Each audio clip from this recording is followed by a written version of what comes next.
Great.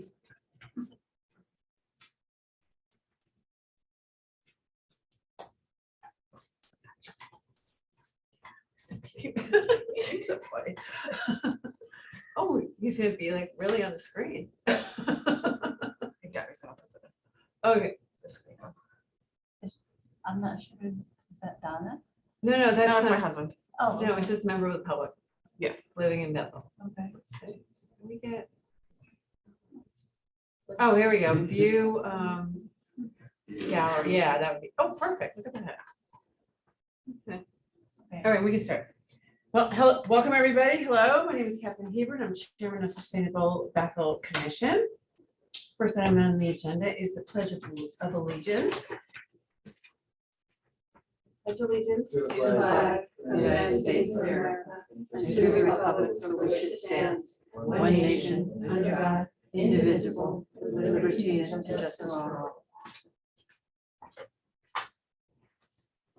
Is there any, are there any emails or? No, the only correspondence is what I handed you. Okay. Yeah.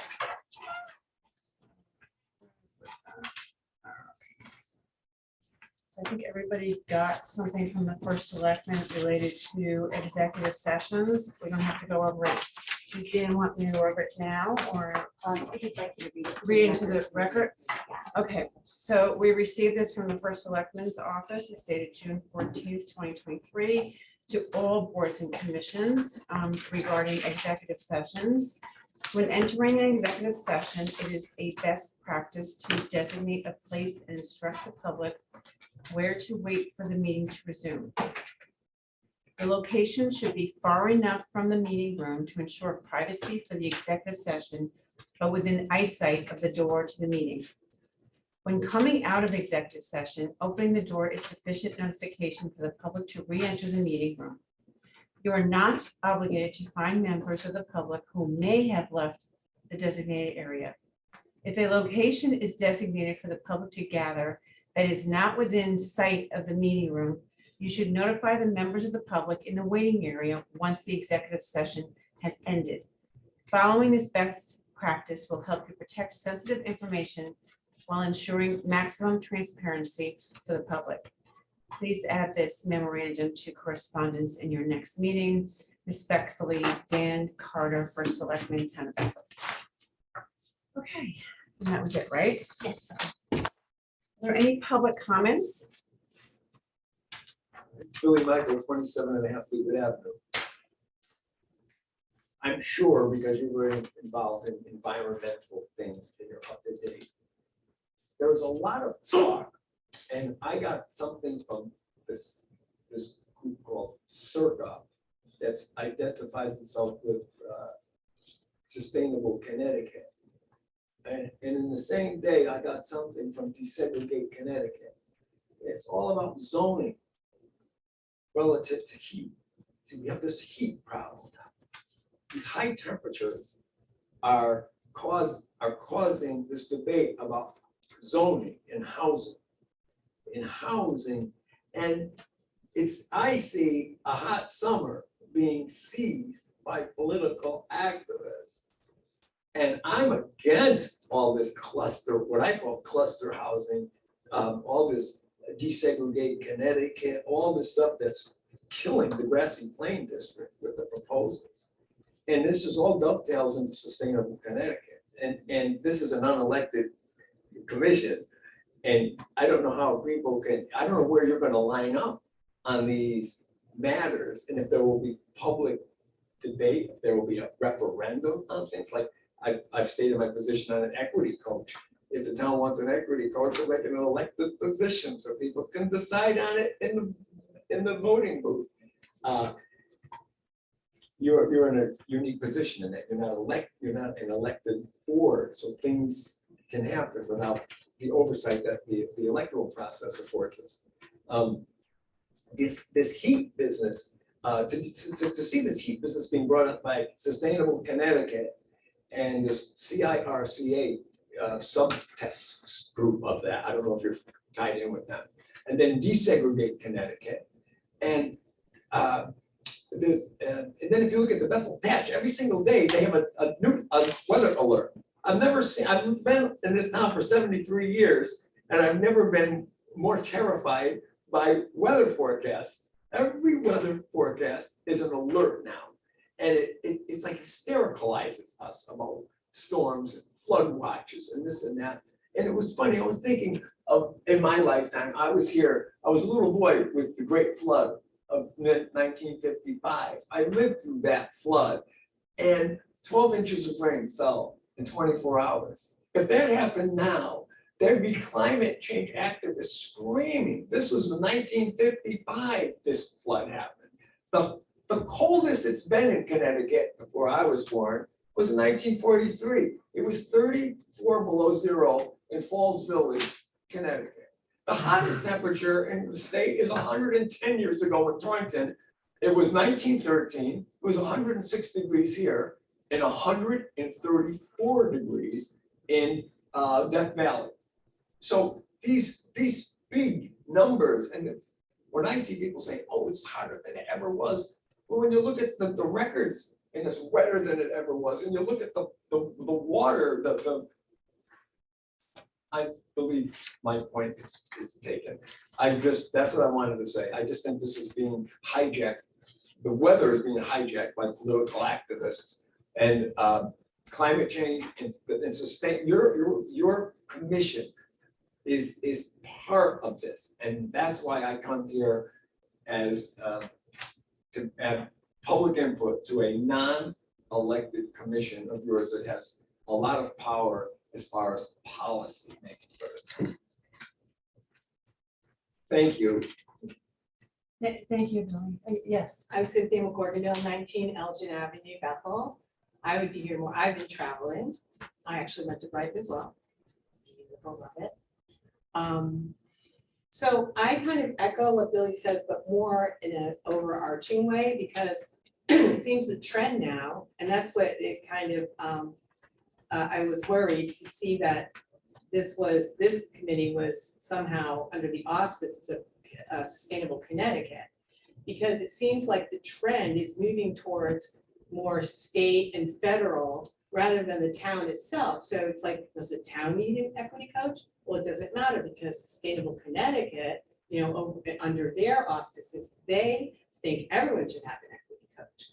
But it's the kind of thing where I feel that the town is being co-opted, and it sort of becomes a state thing, but then it will become a federal thing, and then it takes away the whole premise of local governance. And because, as Billy said, you're a non-elected commission, it sets the stage for some potential problems, depending on what you decide and what you vote on. But it's difficult to get on board with the climate. Although you can be concerned about climate change, it is a little bit hysterical. And I've lived not 73 years, but close to. And it gets hot, it gets cold, it gets hot, it gets cold. I don't know. I mean, I think we were supposed to be washed away like 10 or 20 years ago, right? It was supposed to end, the world was gonna end.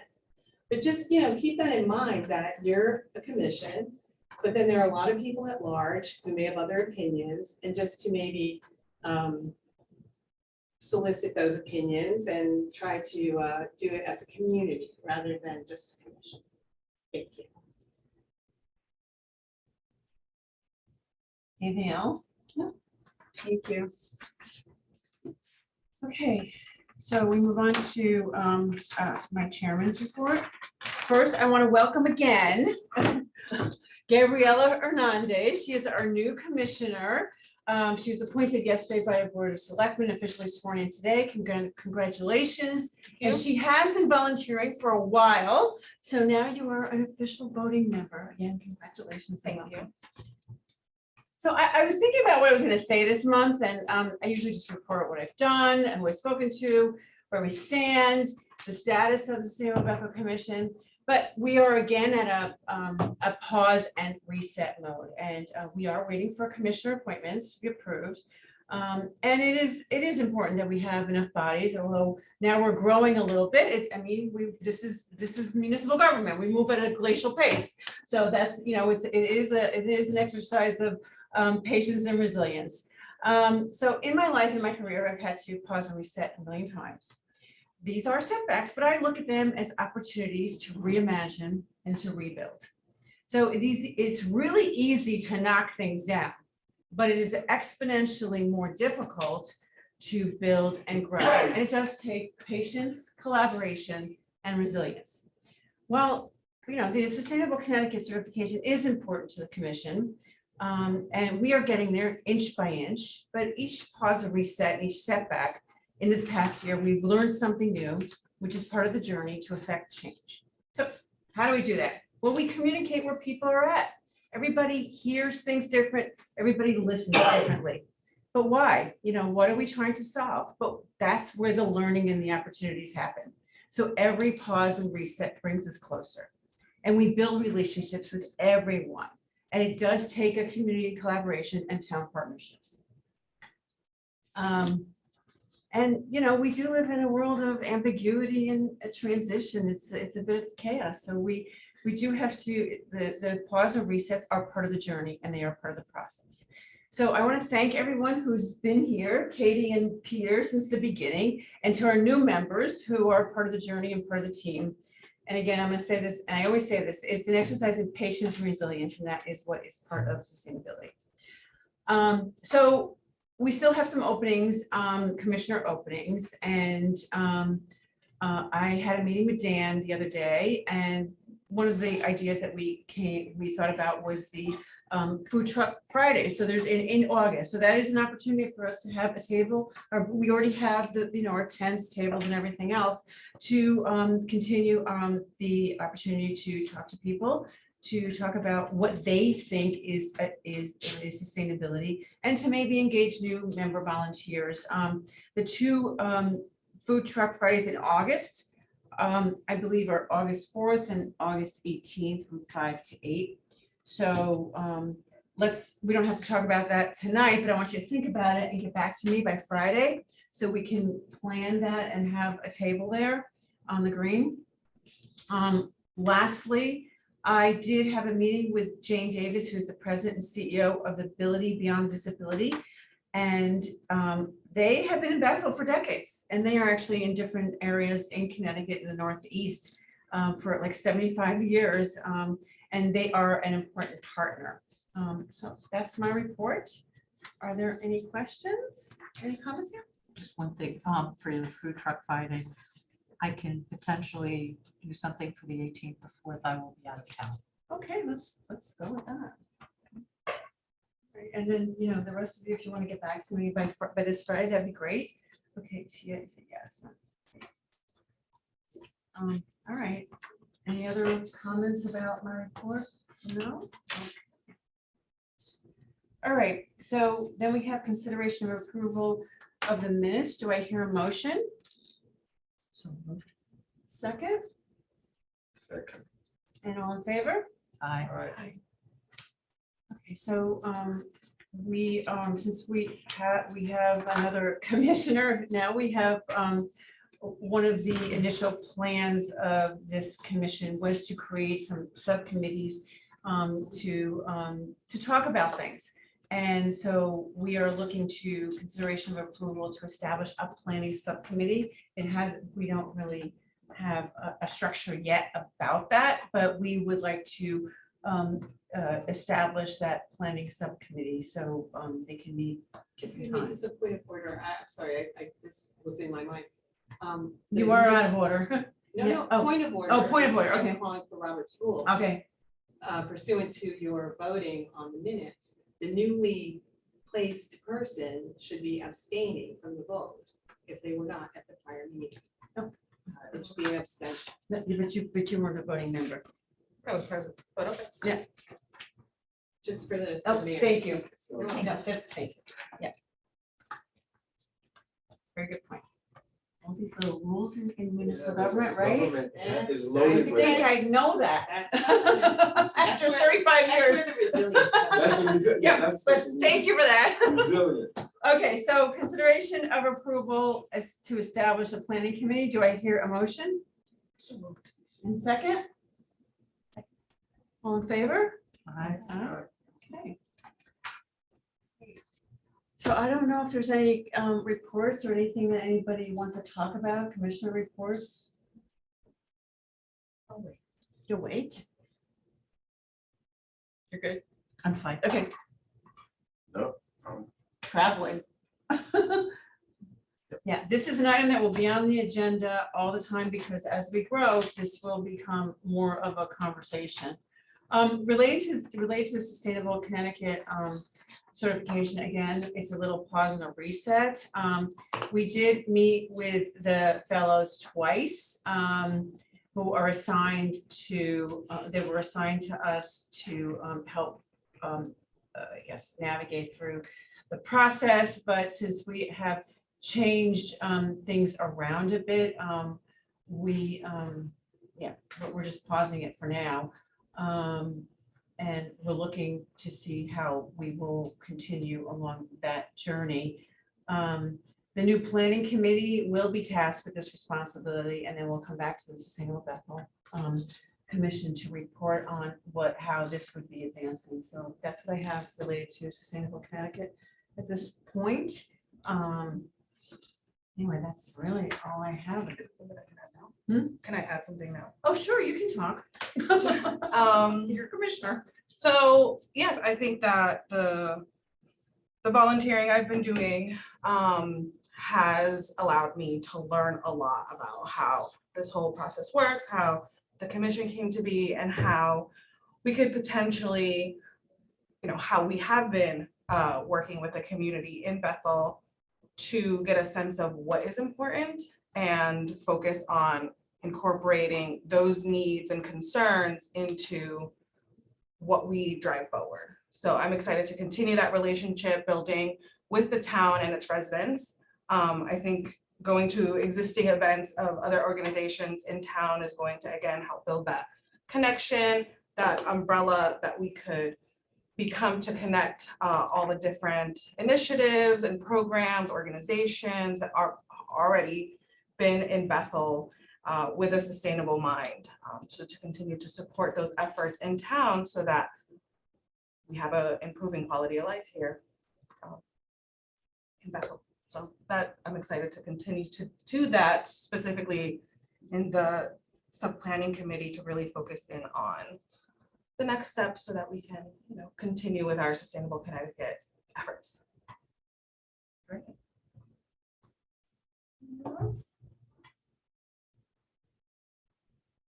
Okay, I promise you, going forward, most of the meetings won't be this short. Because we'll have a lot more to talk about, but we're again inching along, and that's a good thing.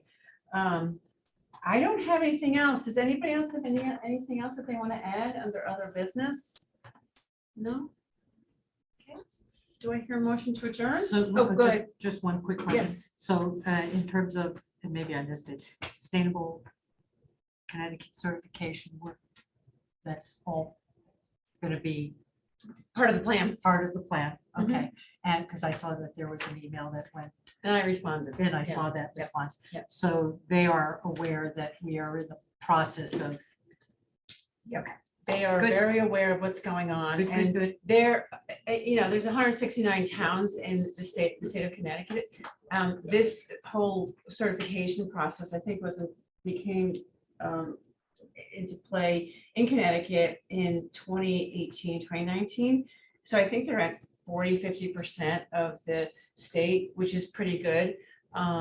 It is a little bit of a lift. The towns that have been able to get there's different levels, as you know, the bronze, silver, there's gold, there's climate. They had large volunteer organizations, and then the larger cities have a whole staff, a whole planning and economic development staff that are able to handle the application process, and that's fine. And there's different ways to get things done. So again, I think the pause and reset makes a lot of sense for now, as we build and also continue to talk to the community. I think also I think it would be important to continue when we have a better sense of how to move forward. Sooner rather than later. I definitely want to take advantage of the fellows that Yeah. are available to us during the summer. Because I think that they're very much have the energy and focus to help us out with whatever the next step in the process is. So I think we definitely should take advantage of that support. I agree, yeah, when I responded, I just wanted to let them know that we're looking, we were establishing a planning subcommittee, so I think they're here until, I believe, mid to late August, when they go back to school. So we absolutely should take advantage of that, just for the intel and the help that they can give us related to this, so I agree with that. So, yeah, we can continue. Anything else? No? Okay, well, motion to adjourn, So moved. second, Second. all in favor? Aye. Aye, okay. So Peter, don't go, because I got something for you, see you.